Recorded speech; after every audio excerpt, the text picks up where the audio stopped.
Bethesda is dead. Most of you watching know that this is completely true.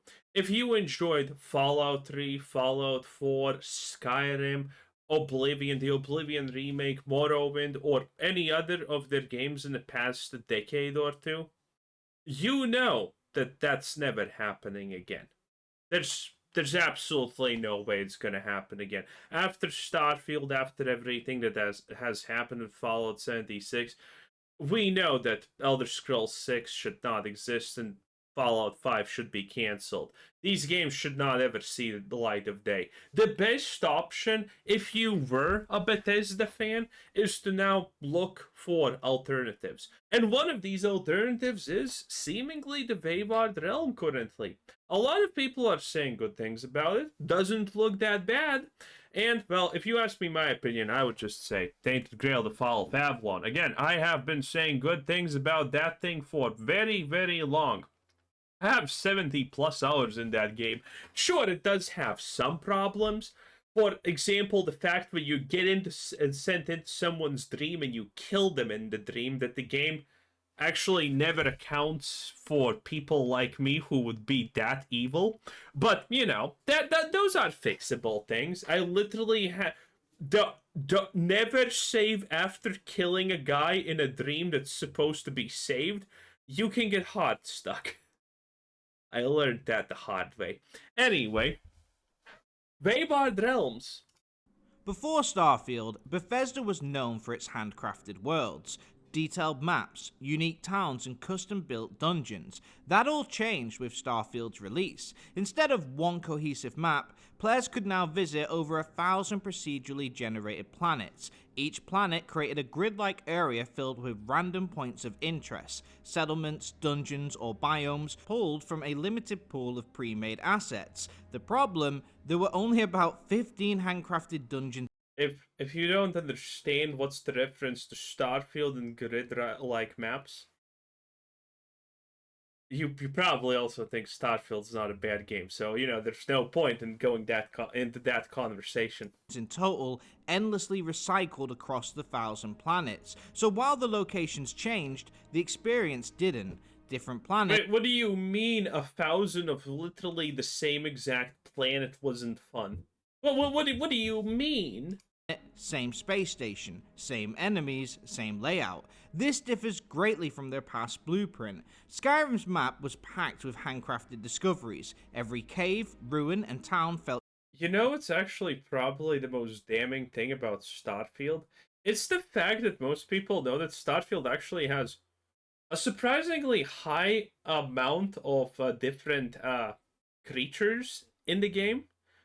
But everyone who also plays it knows that it feels like there's only the human enemy type, and that's pretty much it. Because that's how it feels like. That at no point does it ever feel like there's something else.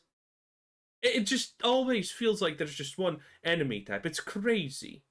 Unique, making exploration endlessly rewarding. No matter where you went, you were guaranteed a unique experience no matter what. Starfield, on the other hand, couldn't capture that same magic. Its reliance on procedural generation stripped away the sense of wonder that defined the classic Bethesda experience. After Starfield's release, many blamed the new blueprint, declaring that not only was handcrafted content better, but that procedural generation could never work or give an experience as enjoyable. My opinion on this was different. I mean, I would call this a hot take, but I'm pretty sure no one cares at this point. Definitely no one cares at this point, right? And it would be the fact that having AI generate 1,000 worlds is fine in my opinion, but the fact that you only have like 5 tile sets for these 1,000 worlds makes it so if you have an IQ above room temperature fucking boiling water, you're probably gonna notice that the second cave you enter is 50% of the first cave, and the third cave is 100% of the previous 2 caves to put together, and that also applies to pretty much any outpost. It's the literal same color. It's literally the same layout. It's literally the same fucking IKEA furniture. At least we know one part of the lore. It's the fact that IKEA definitely took over everyone else, and no one is making any type of decorations for houses, okay? It's the same shit. Houses are at least a little bit better, It takes probably roughly 4 going into houses to figure out, wait a minute, this is the same shit, and then you're 100% convinced it's the same shit. But still, I mean, if you're not noticing that you're entering the same location over and over again, maybe Starfield is fun for you. enjoyable. But then again, maybe sniffing glue when you wake up isn't a good life choice. Others would point to Minecraft, Diablo, and No Man's Sky as examples where it could be implemented successfully. So, was procedural generation the main issue, or Bethesda's misuse of it? I personally believed the first. I just couldn't see how. As someone who played Starfield, by the way, when you go out of the first map, if you have played Bethesda games, you probably wanted to explore. But the trick is there's fucking nothing to find. You find this giant crater. There was this giant crater not far away in the first map, and it was empty. There was nothing. Literally nothing. Main issue, or how auto-generated content could give me the gaming experience I want. I wanted quests with stories, characters with personalities, and locations that had history, not fetch quests, nameless NPCs, and repetitive dungeons like Starfield had provided. I didn't believe it could be done. That is, until I found the Wayward Realms. For those unfamiliar, the Wayward Realms is an upcoming grand RPG from indie studio Once Lost Games, led by Ted Peterson and the late Julian Lefay, the original masterminds behind the Elder Scrolls 1 Arena and Elder Scrolls 2 Daggerfall. Before Bethesda shifted towards the handcrafted worlds of Morrowind, Oblivion, and Skyrim under Todd Howard, the first 2 Elder Scrolls games followed a very different design philosophy. Arena and Daggerfall were enormous procedurally generated RPGs that aimed to simulate entire living worlds. Daggerfall alone featured over hell yeah, yeah, boy, this is why we like the old stuff. 15,000 towns, 750,000 NPCs, and a map twice the size of the UK. An ambitious feat held back only by the technology. Well, the UK is an island and not the best one. Of the time. After Bethesda restructured, Howard took over and Lefay and Peterson departed. Decades later, they've reunited to create the Wayward Realms, the spiritual successor to Daggerfall, reborn for modern hardware. The game promises a vast world made up of over 100 islands, dynamic politics, thousands of NPCs, and endless quests that evolve with every decision. Imagine Skyrim's freedom and immersion, but on a scale much larger. I actually managed to sit down. Okay, when you say Skyrim's immersion, I know some of you like Skyrim. I have like 50 hours in Skyrim, but I would still call Skyrim a 7 out of 10 in my best days. I wasn't a fan of it, but I did not hate it. I don't think it was the best. I found a lot of faults with it, but I still could play it, and I enjoyed my experience. I did enjoy my experience, but most people are gonna disagree when you say Skyrim in-depth anything, honestly. With the current project lead Victor, and we discussed the game at length, and I highly recommend checking that video out. But the bottom line is, the Wayward Realms will be a huge RPG with a world that is massive in both scope and scale. Cities will mirror reality with hundreds of thousands of citizens, oceans will stretch for miles, and regions will have their own aesthetics and architecture. Okay, so I can already hear the naysayers. That is a lot to promise. So it's just Starfield again? Well, no actually, because as it turns out, everything Bethesda... If you're a naysayer, you're saying that explanation was Starfield. I mean, maybe I was too kind with the boiling water IQ level, okay? Mildly warm water IQ level maybe is a better description. Got wrong with that game has been executed entirely different in the Wayward Realms. Let's start with the world design. So in Starfield, the game would generate a grid based on the planet criteria. So if the climate was desert and rocky, it would create a space that reflected that. It would then randomly place creatures across the area, some hostile, some not. Then it would place biomes, settlements, and dungeons. Nintendo should sue Bethesda for using their Pokemon random generator thing to make these creatures. Across this grid. Now, if you revisited this exact same area later, it would have the same aesthetics, but each location would be shuffled around. So there was no consistency, which not only makes it unrealistic, but it also makes the player feel unrewarded. If it's different every time, it doesn't feel like a real place, and it certainly doesn't make you feel like you're making any progress. It doesn't feel like a planet, it feels more like a random grid. Which it is, full of loading screens. The Wayward Realms handles this completely differently. Once Lost Games wants every area to feel real and lived in. To achieve this, they utilize procedural generation, but not the way we're used to. When procedural generation is typically employed in a game, usually the engine changes the setup each time randomly, based on a set of certain rules, like in Starfield, meaning there is no set layout, it's different every time. The Wayward Realms are not random. They use procedural generation to express what needs to be provided. So in plain terms, they would say there should be a town around this location, with this many buildings, with this particular design. In this town there would be 3 bakeries, 2 blacksmiths and 1 grocery shop. So in other words, they're using procedural generation. In the old times, there's no such thing as a grocery shop, is there? There's just a general store, I guess. To help build the world to a large scale, but it is a human-designed map. Nothing is random and follows the design that the team has set. As a result, the huge map is one map. Things don't move, they stay static. A town you find will be there if you return exactly the way it was. The world is consistent, not constantly changing. Due to this design, it means players will always be rewarded for exploring, as they will never run into the same locations. It is essentially the Skyrim philosophy, just 4,000 times as large. It is not the Starfield design where it changes every time you load in. This allows them to create desert areas with dungeons and towns that match that aesthetic, or snowy terrain with the same. It is technically a handcrafted map, using procedural generation as a tool to accomplish this task, rather than the tool that makes it. Major cities will serve as hubs, with towns, dungeons, and points of interest generated around them.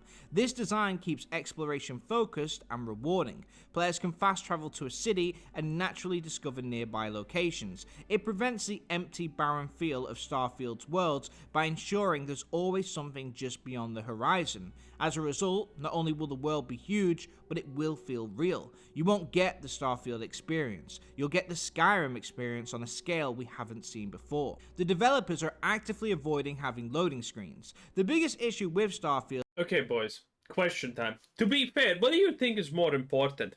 Right, that's bad. ...was just how segmented and separated everything was via loading screens. Well, there we go. What do you think is more important?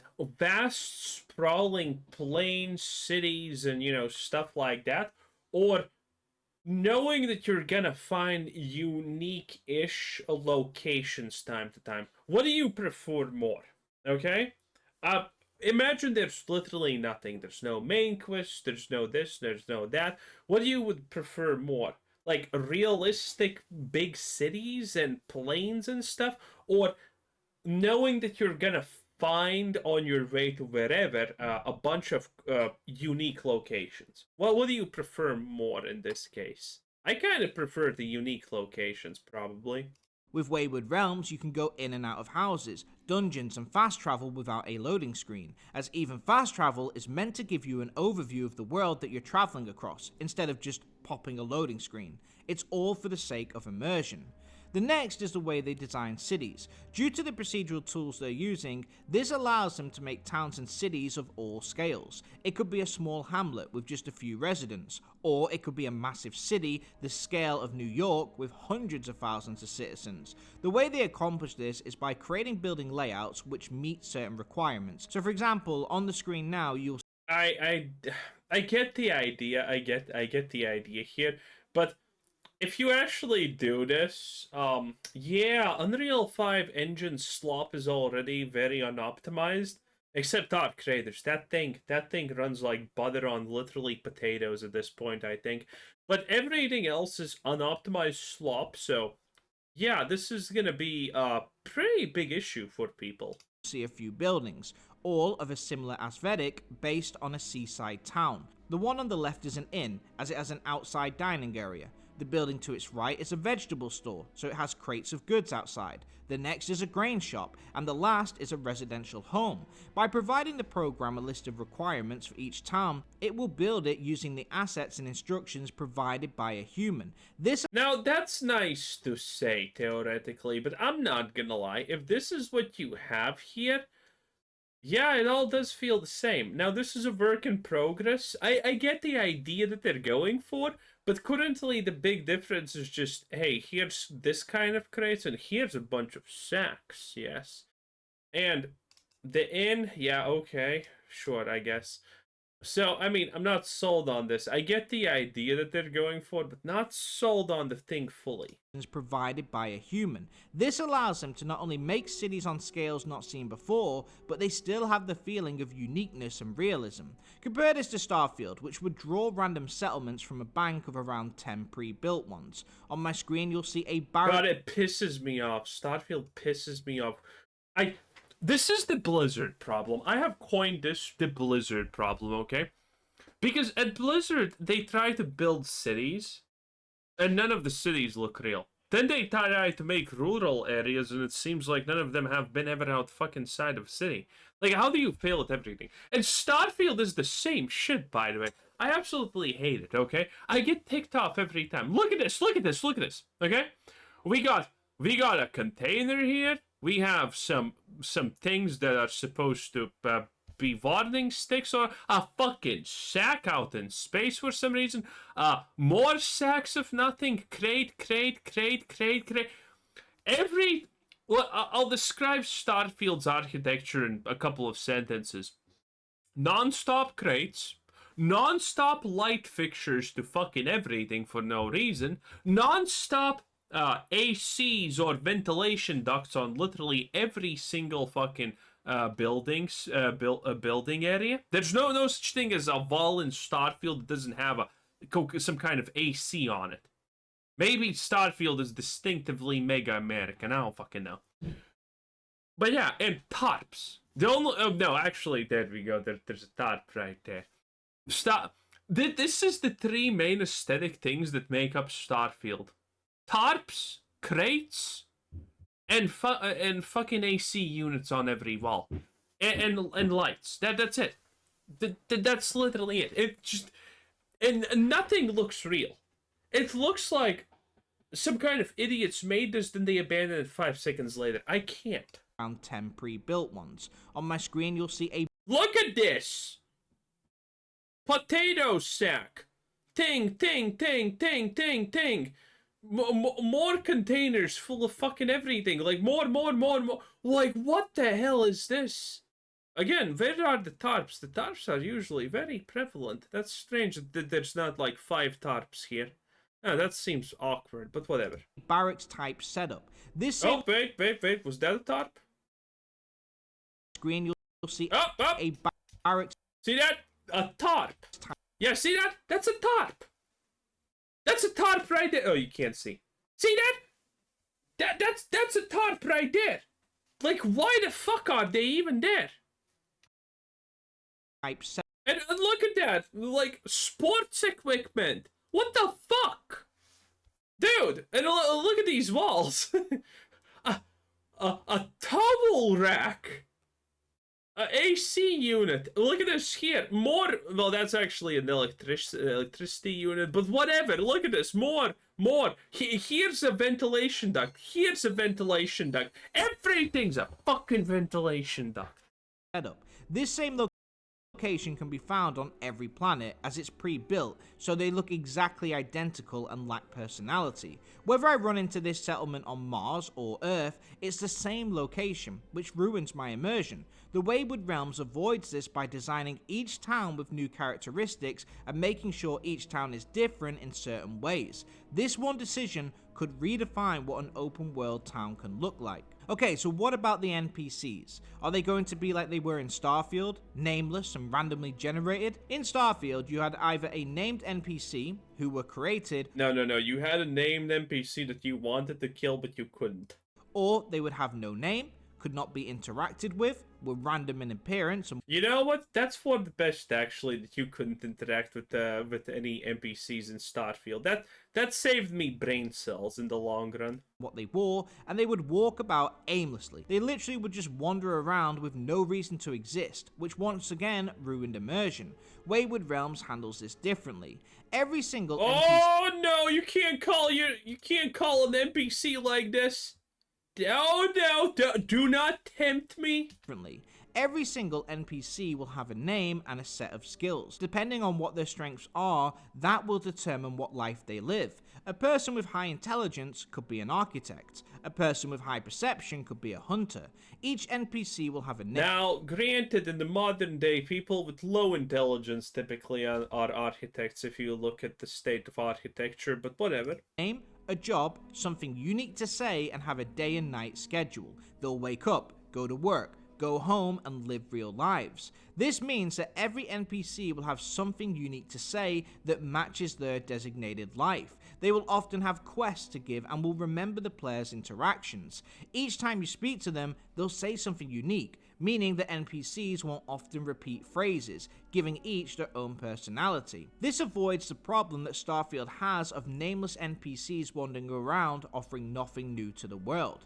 And then we have the quest design, which will feature two elements. First of all, there will be handcrafted storylines for the player to take part in, as well as faction quest lines. But then we have the Radiant side quests, which are randomly generated.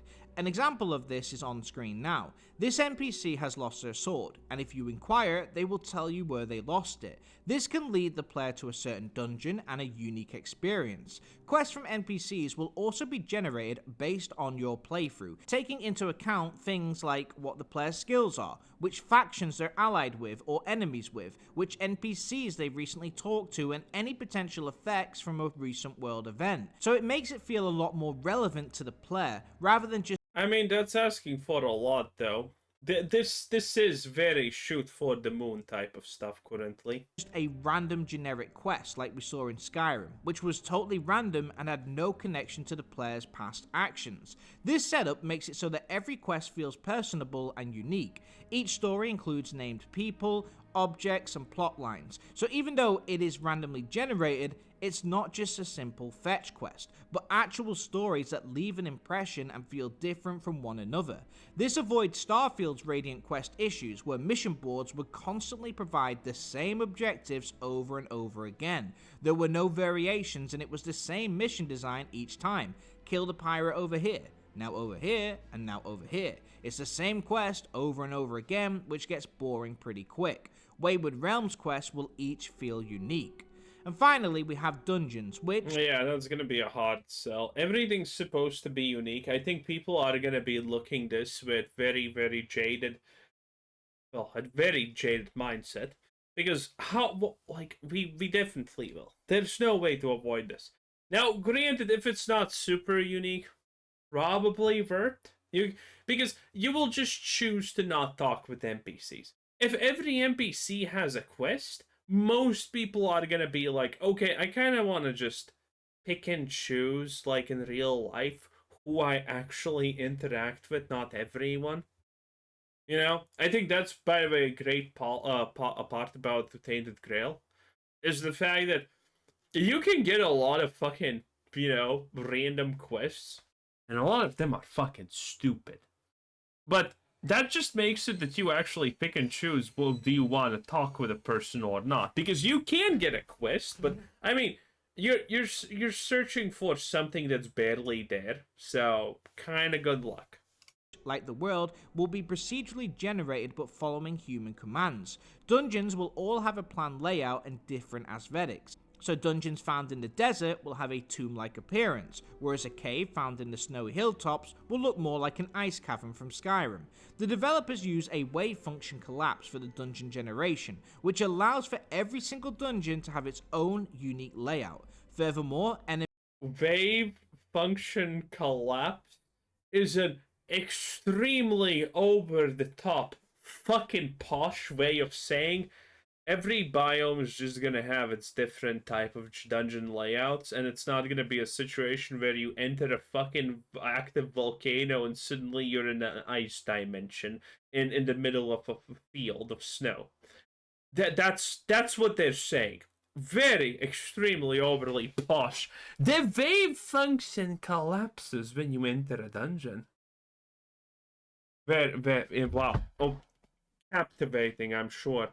In any case, 10 out of 10. That was ABV Gaming. 10 out of 10. Bye.